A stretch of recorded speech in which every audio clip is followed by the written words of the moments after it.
out of Babylon with riches, resources, and the good favor of the king to rebuild the temple. But when difficulties and opposition came their way, they faltered. They quit.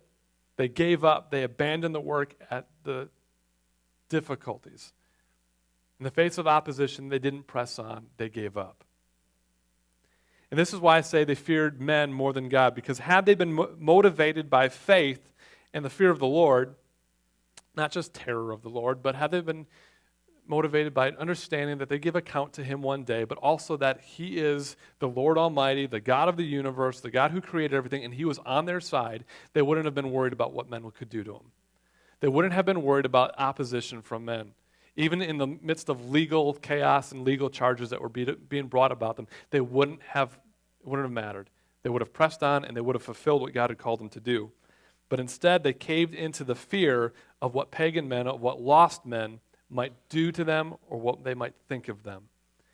And that is a point that applies to each and every one of us today. What God says, what God thinks about you, about your life, about your call, about the purpose, plan of your life matters more than what other people may say or think or do to you. They reasoned, and we see this in Haggai chapter 1, verse 2, they reasoned with the foolish wisdom of the world that now was not time to rebuild the temple. We're facing difficulty. We are being opposed. They're bringing up legal charges. This must not be the time.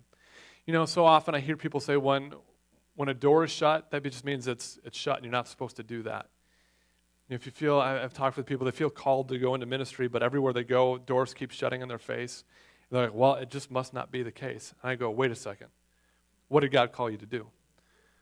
Well, I feel like God's calling me to ministry. Well, then to ministry you're called, and get there. You know, the doors being shut mean those avenues aren't the way to go, but there will be a way if you keep pursuing what God has called you to do.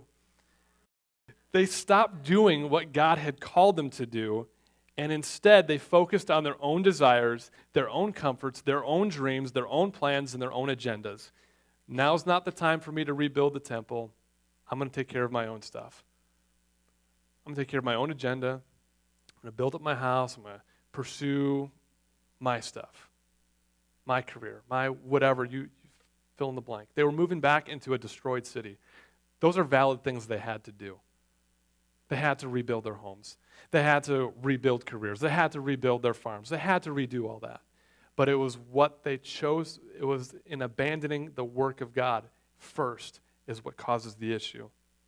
The paneling was not the issue.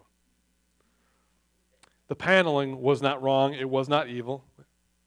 It's material. Material things are material things. They're not good or bad.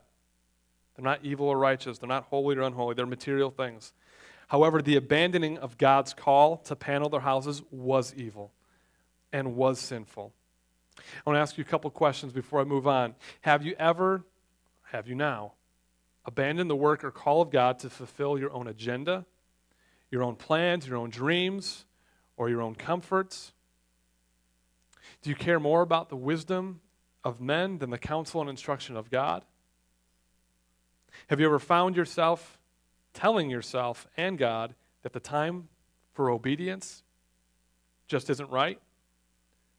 You'll fulfill His plans, His word some other time? Because then Haggai's speaking to us.